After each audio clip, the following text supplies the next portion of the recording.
Bonjour,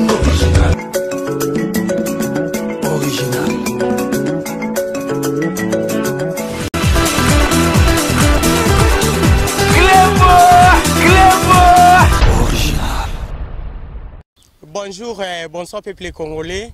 Na une émission na pa Yangadi.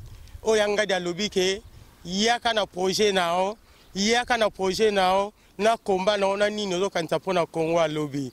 Voilà na ki na projet na ke biso ba congolais nde toza awa il faut to koma niti ba Rwanda biso to ba ko simba mandoki. Voilà Félix Tshisekedi. No ki kuna ba lobby ko linyo koma okota prémature.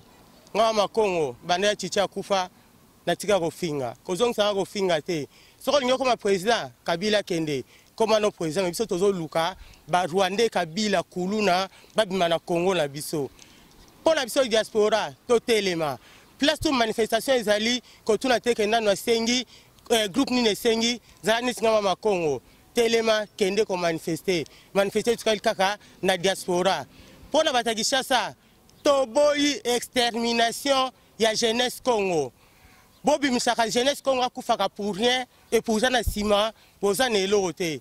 Voilà mon président Johnny Chimbalanga la fesse bambota trop la baronne de Takabuya Koko Mandera ndeko na nzuzi ya pasteur kuna na kata Zamba na pese bambote ya trop force à diaspora ezali ko kama malande ko na biso Johnny Chimbalanga ezolandila dossier ya ndeko na biso Rossi Mukende ko na biso oyo akufi na Congo ti lelo to ebite Kabila soka le bemene kaka yanga da utolo basoka salinini to yebite force à diaspora Congo avec ka ezozwa dossier ya Rossi Tina Souka dans 2 semaines, ce qui pape à répondre bisoté, Torozon à sous, Soba Kundiro aussi, Torozon à sous. Kabila, Obama na yo, Olia na yo, Rossia Kangamio na gorge, Oro Lukanenge, Yakomelae. Voilà la force de la diaspora ensemble avec notre combattant, ya ba combattant ya monde entier Papi Mbombo. Aza sous président la biso ya ba combattant non aligné. Bala mibali to lobby ke mama Koko, na mama Lusamba, na mama Deta Kabuya, mama tu ya combat. To lobby to créer lobby to soma minduki bala mbeli babangi bo banga te mabungo na fubo kitsango futo koma neti ba mbila ba Rwanda Congo mututu ifuto sima minduki après Kabila nga projet na nga futo sima mandoki yango la yena mako komandela malu samba Deta Kabuya toko banga bangote projet na biso tozo kenda ngoti na suka congolais tout to fungoli lobby congolaise. Voilà mon père Koko Sandouma awa bana ici c'est Paris Mobimba yanga chouchou na bino ma Congo na pesi no mote belé ingeta. Merci mote bandeko merci ndebo ya minga na banda kuna bino to banda désormais kokutana na cadre ya émission oyo tolobe la santé. Bon nga komo na Jean-Paul Djamba donc naza ndeko na bino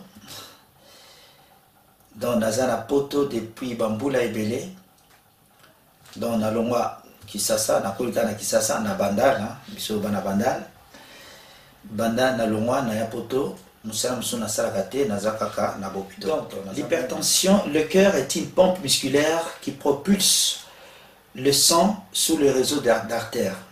Engol banini motema na biso ezali pompe ya muscle ya kaniti likofi motema mutema so aneti likofi na ye sikoyo motema wana musala na ngoya nini kopusa kotindika makila ya propre na bamisisa minene na bartère. Diabète eza sécrété na moko ya eteni ya nzoto o babengi pancréas ou pancréas yango ezo sécrété entre autres ba hormone mibale o babengi insuline.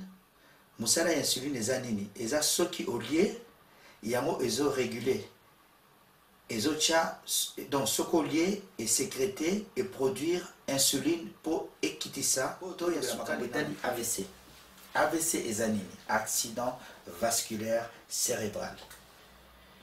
Bon ngana ko expliquer bino la mukuse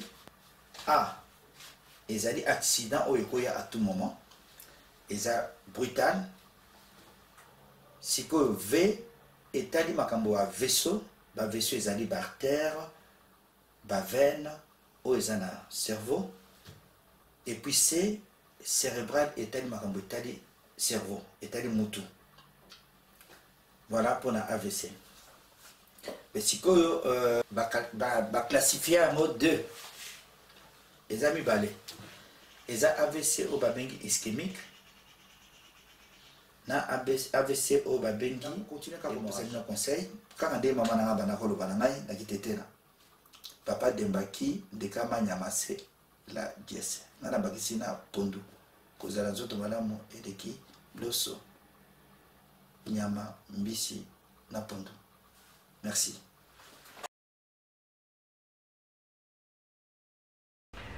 Vous êtes connecté avec Sepela TV. Décodeur Yabanamboka. 85 livres les décodeurs, puis 4 mois il y a offert.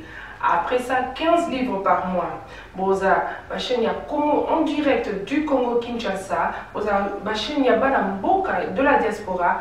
Ma chaîne sport. Et aussi ma chaîne Yabana aussi YouTube Nakati. Simplement pour 15 livres par mois. Pour l'ensemble de Sepela TV, c'est très simple. La site n'a vu sur internet. Bon, on a des détails.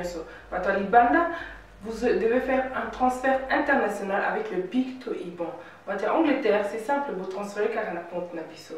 Pour ce moment, c'est Sepela TV, du nouveau sur Sepela TV, Numérica TV, Kin 24 et Soli TV.